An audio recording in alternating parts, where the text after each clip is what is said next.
Let's talk about one of the most harrowing, disturbing animated movies ever, but I think necessary for everybody ever to see, including all elected politicians. Is Grave of the Fireflies, coming up next.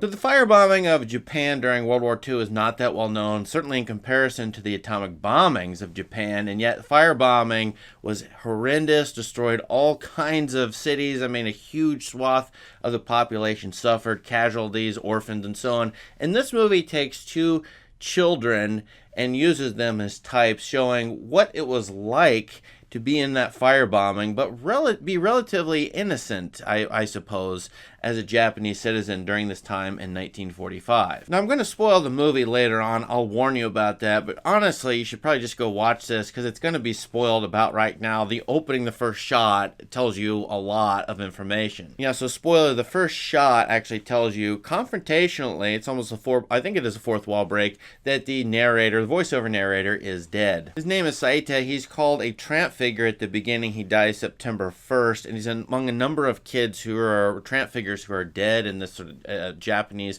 transit subway system. And what opens up is this movie is about these two kids who, through several months, basically starved to death. This is a horrible movie about what really happened to Japanese people, maybe distanced or removed somewhat by the animated aspect of this. This could have been live action, but how could they have done this and had child actors kind of starve to death on camera? They couldn't.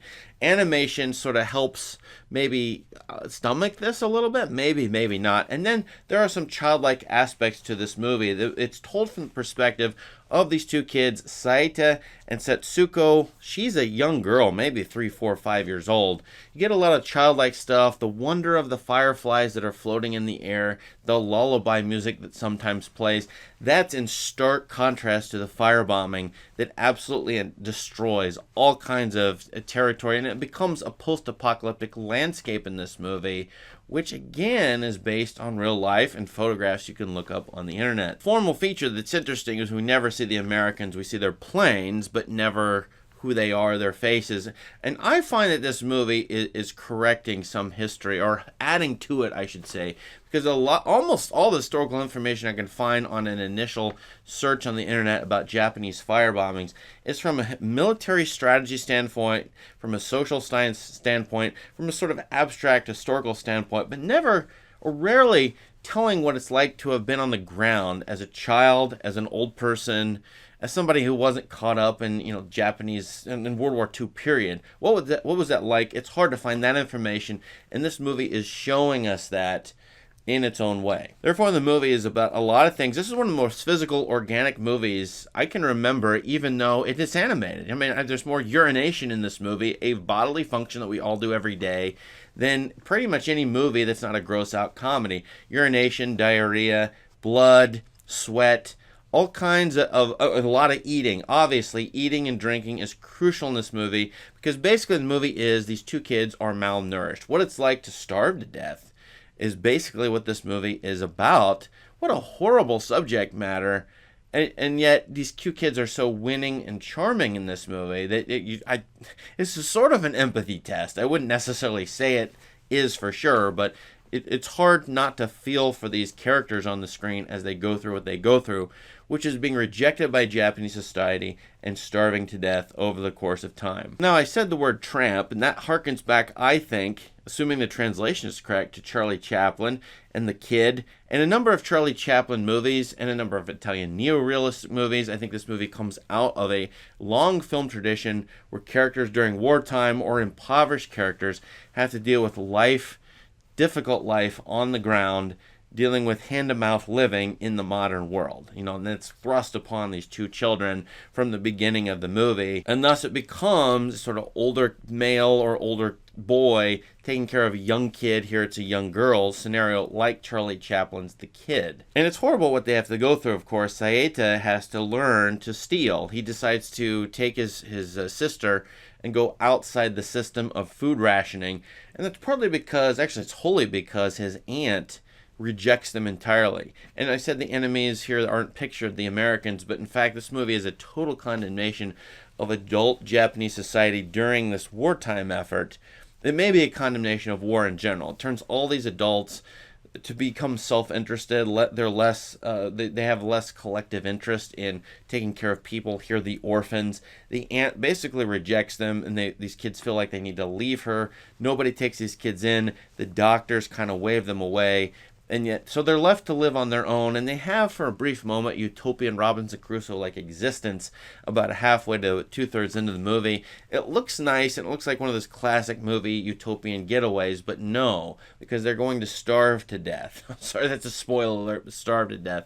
And it's like they can't overcome the impossible problems of the fire bombings and of the apocalypse that's been thrust upon themselves and a great number of the people in their country. Now, for all these reasons, I think this movie deserves to be watched, for historical information, and just for the fact that what it's like to be bombed, and what kind of casualties can happen here through little kids, old people, anybody who is indigent, people who aren't to blame for what their state does elsewhere in fighting wars and creating horrible, tragedies and problems.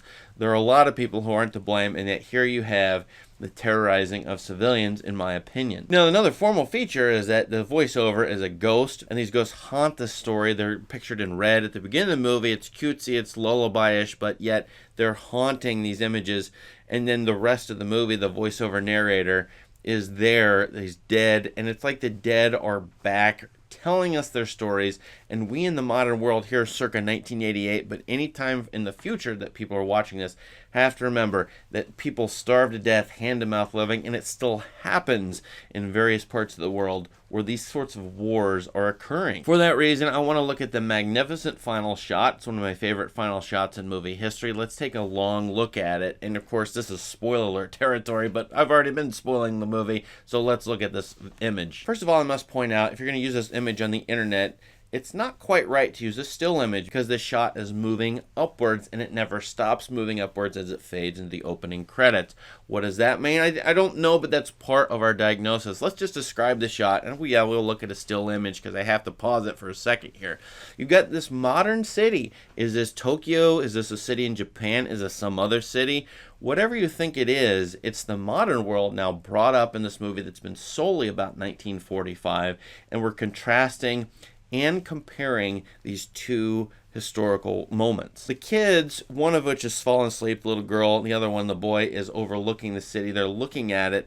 The city has all these lights, city lights. Again, Charlie Chaplin reference possibly, and the Fireflies are kind of overlaid on top of them. Now, in the movie, there's a lot of floating, impressionistic lights. The Fireflies are often depicted just as circles or sun-like objects, very similar to the firebombs. Interestingly and weirdly enough, there may be association or disassociation between organic things like fireflies and man-made things like bombs that are destroying people, but nevertheless, which kind of floating object do you want? Here it's the fireflies, which light up for a brief period and die away very quickly, like these children's lives. The city has its lights, they're beautiful, they're glowing, it's urban, and then you have this foreground, which is maybe the realm of the dead, maybe a organic forest-like place. It could be both of those, by the way. Certainly the red brings up the ghost-like existence of these characters. So it's like the dead are looking over the living, or the past is looking over the present, the forest is looking over the urban. There's all these wonderful contrasts, but it's also brought together by these kids who are, conjoining in a way, if you look at this visual flatly, these two different realms. And the urban needs to remember, I think, that's one of the questions, because we're looking over this forest land, which could be the land of the dead. The urban, the new, the modern needs to remember these old people, these ancestors, these people who are refuse, who died, and so on and so forth. And this movie is a memoriam to these kids. As we go upwards, maybe this image is positive because, of course, the modern city was rebuilt after all these devastating fire bombings. Modern cities, I should say, in Japan. Look how quickly we can rebuild things and make them magnificent. But there's also a very negative thing, which is that the dead are haunting the urban space, and maybe they've been left out and forgotten. I think you can read a lot of positives and negatives into this image, and thus it's an image of tension all around. It doesn't resolve anything, which I think is what's wonderful about this. Who could resolve a story like this? I don't think there's a happy ending to be said here. So this image sort of ties a bunch of problems together, like the present forgetting the past, the urban, which is so new and so wondrous and so technologically advanced compared to the past, the hand-to-mouth living of the kids. And then the image moves up, which then is towards the sky. And maybe that's a positive direction or not. It's up to you viewers to decide. But I love all the tensions in this final shot, with us at least having to remember characters like this and historical events like this, history like this ought not to be forgotten. And that's why I say politicians, any elected politician anywhere should watch this, because when you're ordering a war, you're ordering starvation like this. You're ordering kids to be orphaned and then left out on the street and to have terrible lives or maybe die. This happens in every war, including and especially modern war. So this is my rant. Go watch this movie. I think it will make you more of a pacifist, quite frankly. Now, what do you think of Grave of the Fireflies? Let us know in the comments, and please subscribe to this channel for more great content. Well, this is terrible content, but a movie everybody should watch. I hope this brought it to your attention. Thank you very much.